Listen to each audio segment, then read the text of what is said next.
Hello students, welcome to BioSmart Academy. In today's lecture, we will continue our CSIR NET paper discussion.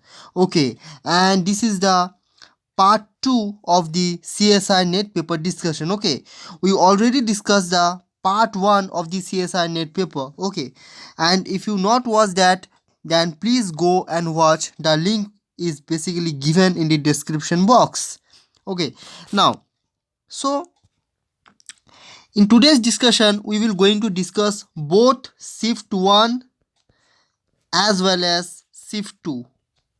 We will discuss the question from both shift 1 and shift 2 that basically has been asked. Okay, so it will be a combination of question that basically asked from both the shift, in the morning shift as well as the evening shift. Okay, so let's discuss the part 2 of CSR Net Life Science November 2020 examination. Okay, so the first question that we basically collect is from the order of apoptosis in C. elegans. Okay, so what is the correct order of apoptosis in C. elegans? Okay, so we all know that the correct order of apoptosis in C. elegans is, we all know that first will be EGL1. Okay, EGL1, then CD9, then CD4, then CD3, and then finally apoptosis will occur. Okay, so here we know that if CD9 inhibits CD4, then what happened? Then apoptosis will not occur. Okay, as CD9 if not inhibit the CD4, then CD4 activate the CD3, and CD3 basically are essential for apoptosis in C. elegans. Okay, and EGL1 is the main stimulating factor. Okay, that basically inhibit the CDA9, and if CDE9 is basically inhibit by EGL1, then the apoptosis will not going to occur. Okay, so this is the correct sequence of apoptosis in C. elegans. Okay, that is, first will be EGL1, then CDE9, then CDE4, then CDE3, and then finally apoptosis will occur. Okay, I think this question is basically came in the evening shift. Okay, now the second question, from where we get the maximum amount of nitrogen. Okay, this is a second question. This is basically a 2 marks question that has been asked in the morning shift examination. Okay, and the correct answer is biological nitrogen fixation. There are 4 options. One is Haber process, another one is something I basically forget the option. The correct answer although is biological nitrogen fixation. Okay, it basically provide 90% of almost oxygen. Okay, we get from biological nitrogen fixation. Okay, so this is the second question of our discussion. Now let's move to third question. This is basically came in the evening shift. Okay, this question is basically came in the evening shift. Okay, now what this question asks, that which organelle not contain the amino acid signal sequence. Okay, there are basically 4 options. One is mitochondria, one is nucleus, like that. Okay, so the organelle that does not contain the amino acid signal sequence is lysosome. Okay, is lysosome. So this will be the correct answer, lysosome. Okay, I hope this will be the correct answer. Okay, remember one thing students, we just discussed the paper. Okay, I not provide you the final answer keys. The final answer key will only provided by CSR. Clear? We just discuss it so that you basically get the idea that the things that you have done at the examination hall may be somewhat correct. Now, another very important question that basically asks is, during photorespiration, this question is also asked in the evening shift. Okay, so the question is that during photorespiration, serine is formed in which organelle? Okay, in which organelle? So we all know that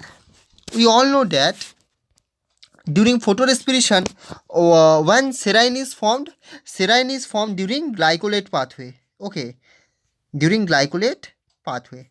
Clear?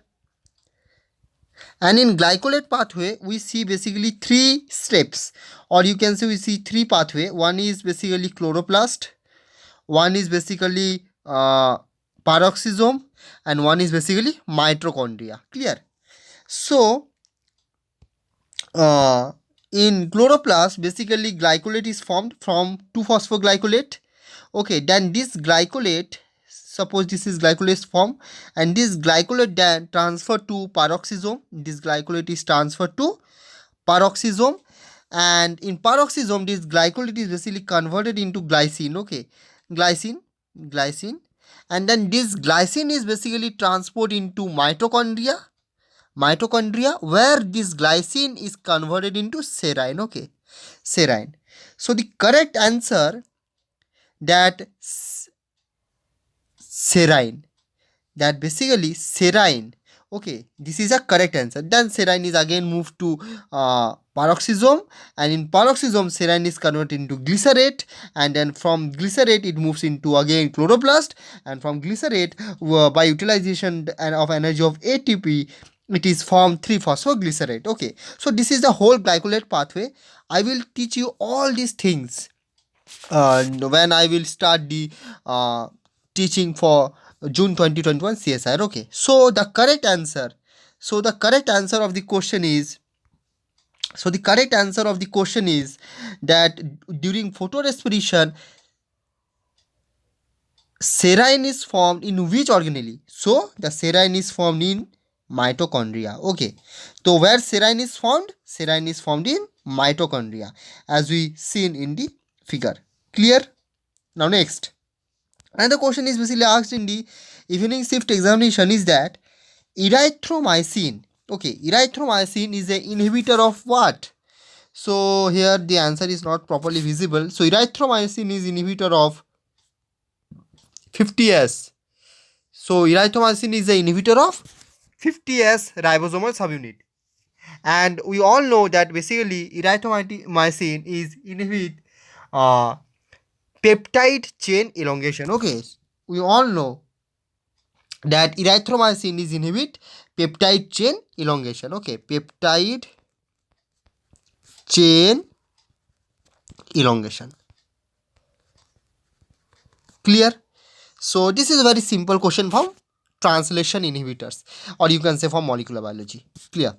Now next, so very simple question. This question is asked in the morning shift. Okay, so the question basically, this is also a 4 marks question. Okay, so the question basically asks very simple, that if you conduct Urey-Miller experiment, and in the question three component was basically given, that was basically used in the Urey-Miller experiment, that is CH3, ammonia, H2. These 3 components, CH4, ammonia and H2, these 4 components are given, and 4 options are given, and you have to identify that which component is missed in that experiment. So the answer is water.